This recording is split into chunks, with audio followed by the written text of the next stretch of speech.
All right, welcome back to the channel. Again, a special wine video because a lot of you ask, how did I get into this hobby? And I will tell you, and I don't even know if my wife remembers this, very first fruit wine I ever had was a blackberry wine. And I was just so amazed of the difference between this and grapes.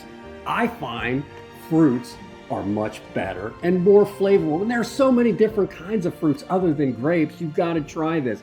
But right here it is. Do you see all these blackberries? Smell that, hon. I want to get in this. The house always smells amazing when the wine's fermenting. Now make sure you like, subscribe, and click that notification bell. And don't forget to follow us on Instagram at HowToDoneRight. Oh yeah, let's just get started. And we know the change will surely come. Baby, one more trip around the sun. All right, it looks like we got just about everything we need to make wine today. And make sure you go to our Amazon store and check out our new book called Fermenting Flavors, How to Make Award-Winning Wines. You can scan the QR codes and follow along in the book. Blackberries are very expensive to Your buy. mic's not on. So we're going to open our blackberries. We purchased frozen blackberries, and we did so because local blackberries are very expensive for us. So the frozen ones work just as well. Make sure that you're getting organic when you can. We're going to open these up. Todd's going to rinse them off, and then we'll prepare to finish them. Okay, so Todd rinsed off our berries. We're going to add them here to the rest of it. Don't forget, you need about 3 to 4 pounds of fruit for every gallon. We're making a 3-gallon batch, so we got 12 pounds of fruit. And if you do extra, it's gonna be more bold. That's why we go 3 to 4. Three pounds would be light color. You go 4 pounds, it's gonna be a dark color wine. That's what we want, bold. And what else did you want to say? I did want to talk about, I don't know if you guys have all seen our merchandise store. We do have merchandise that we sell for both of our channels. Today, we're actually wearing our Along for the Journey information. Oh, that's not what I wanted to say. Our Along for the Journey logoed shirts. Okay. Yeah, for our other channel, Yes. which is a travel channel, Yep. and you got to see it. We do all kinds of crazy stuff on that channel for sure, but let's just stop and get to this blackberry wine, right? Can't wait. All right, I'm not going to bore you with any sanitation because we got videos on that, and I show you in a lot of my wine videos. So here's my wife. She's just going to start and sanitize. Let's get it all in the bucket, honey. Now, you all know we need sugar to make wine. This is what's going to turn it to alcohol. We want 2 pounds for every gallon of wine. So since we're making a 3-gallon batch, I want to weigh out 6 pounds of sugar here. This is a 10-pound bag. We shouldn't need all this. And there we go. 61. That's okay. And now we're just going to add our sugar to a good stock pot, a nice clean stock pot. And we're going to add an equal amount of water. I'll just fill this bowl up with water. Remember, this is not an exact measurement at this point because we're going to add more water to dial the ABV in. We're just using this to dissolve that sugar at this point. So we got our sugar on our stove. Now all we're going to do is we're trying to get this crystal clear. So do not boil this sugar, constantly stir it. And I'll show you here at the end what we're trying to get to. When you're not scraping sugar off the bottom, you know it's done. And then we'll shut the heat off and let it cool to room temperature. All right, hopefully you can see how clear it is. This is what you want. You don't want to boil your sugar or burn it. So this is perfect. All we're going to do now is shut this heat off and let it cool to room temperature before we can use this. And also make sure everything you see in this video, from the additives to the equipment, we got links in the description.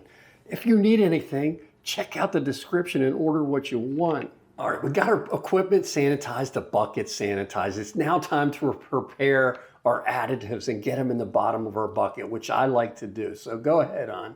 You have to tell me how much. Let's start with the CAMPDEN tablets. Okay. Well, I don't have my 2 spoons to crush those. They're in there. All right, the first thing is CAMPDEN tablets. We want 1 per gallon. Since it's a 3-gallon batch, you gotta crush 3 CAMPDEN tablets. Again, I like to put them at the bottom of my bucket. All right, the next thing is wine tannin. We want a 1/2 teaspoon of wine tannin per per gallon. Since we're not using grapes which have a lot of tannins and we're using fruit, I always like to put tannins in. So half a teaspoon per gallon. We're putting 3 of these in. Yeah. I was trying to think, are we doing 3 or 5 gallons? There you go. All right, the next ingredient or additive is pectic enzyme. This is going to help with pectic haze, which a lot of people have problems with. If you use this, it will definitely help. We're putting 3/2 teaspoons in for this 3-gallon batch. All right, the next additive, you see this big boy thing. When you make a lot of wine, you buy these big things. This is acid blend. We want 3/2 teaspoons for this, 1/2 teaspoon per gallon. So 3 of these, and that's all you need. And this is going to help with your acidity in your wine. Now the other ingredient, yeast nutrient, which is going to kick off our yeast 24 hours from now. This is just going to help create a healthy yeast and a healthy ferment. We want 1/2 teaspoon per gallon. We're putting 3 of these in. Here, honey, don't forget this. What is that? That's the no, not champagne yeast, right? Just regular yeast. No, that's champagne yeast. That's the Red Star champagne yeast. Are you ready to put that in? I don't know. The answer is no. Okay. Don't put your yeast in yet. Those CAMPDEN tablets will just kill it. But this Red Star yeast is great stuff. I always use this because it never fails. All right, when you're making wine from fruit, these things are a must. This is a mesh bag that's gonna help get rid of all the pulp that we're about to put in with these blackberries. When this is done fermenting, we just lift this up and we get 90% of the pulp out. So that's what we're gonna do. Now we can get ready to get the fruit in here and get this finished up. We're gonna get these a little prepared. Remember, you're not trying to crush them. You just wanna break the skins a little bit. You definitely don't wanna smash it. We had so many here that we put them in 2 different dishes. So that's all we're gonna do. We're trying to chop it.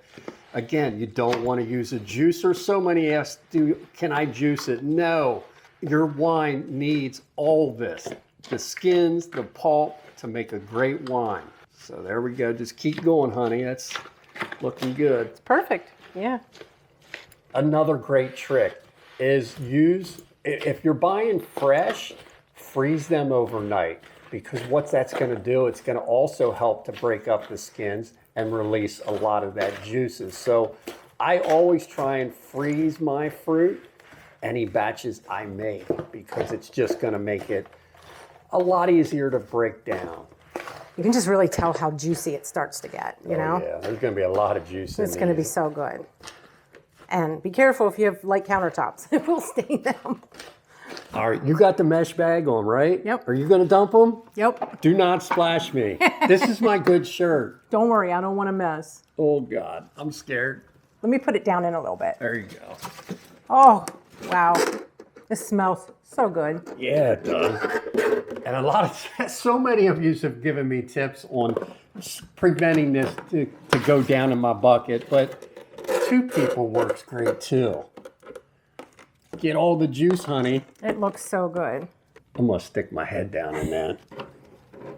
Oh my God, it smells like black raspberries, which I love too.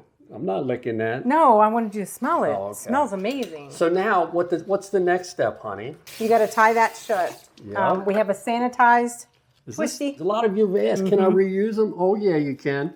But this one obviously has seen its better day. So we're just gonna spin it around, get a good cinch on it, and always use a twist tie, because we want to keep all that pulp from coming out of this thing. We don't want it floating out of the bucket. Neither one of us can see very good. All right, there. All right, here's our sugar water that we dissolved on the stove. I don't know if you can see that. Let me hold that up. Do you see how clear that is? That's what you want, clear, simple syrup. So she's just gonna add this to the bucket, and then we're gonna dial in this ABV, which is how we're gonna add water. That's why the ABV is not important, how much water you put in this bucket. Now's when we're gonna add water to adjust to our ABV that we're trying to get to. All right, this is about a 6-gallon bucket. So we're gonna add water. Each of your buckets will have something on the side. I know we're gonna have to add probably up to about half. So go ahead and dump some water in here, and we'll slowly do this, and then we'll take readings as we go. I know about where it's going to come up to because we probably got at least a gallon of pulp that's going to come out of that. Now remember, we got them additives on the bottom here. We got our stir paddle and we're just going to stir those additives in at this point. It's a beautiful purple color. It's going to be an incredible colored wine. I hope you saw my rose petal wine because let me tell you, that's probably one of the most spectacular colored wines I've made. All right, this is the hydrometer you want. This has 3 different readings. It's got Brix, potential. What you want to do now is, if you can, you want to float this in here. And we're going to see what the potential is. And I'll give you a close-up, but I know it's way high. All right, it's way high, 16%. Let me take you a picture of that. But we're just going to add water and do a little bit of a time until we get it to where we want. All right, so let's get some more water in here. Each time we'll add a little bit, we'll test it to get it to where we want. Make sure you're stirring it in between. All right, it's exactly at 12.5 to 13%. I might just add a little bit more. Actually, it's 13.5 for when I check it here on the camera. So yeah, that's too high. I want to get this to 12. So let's add a little more water, hon. All right, my wife has got a sanitized cup. We're gonna show you, because this is a beautiful color, I wanna show you what this is gonna look like.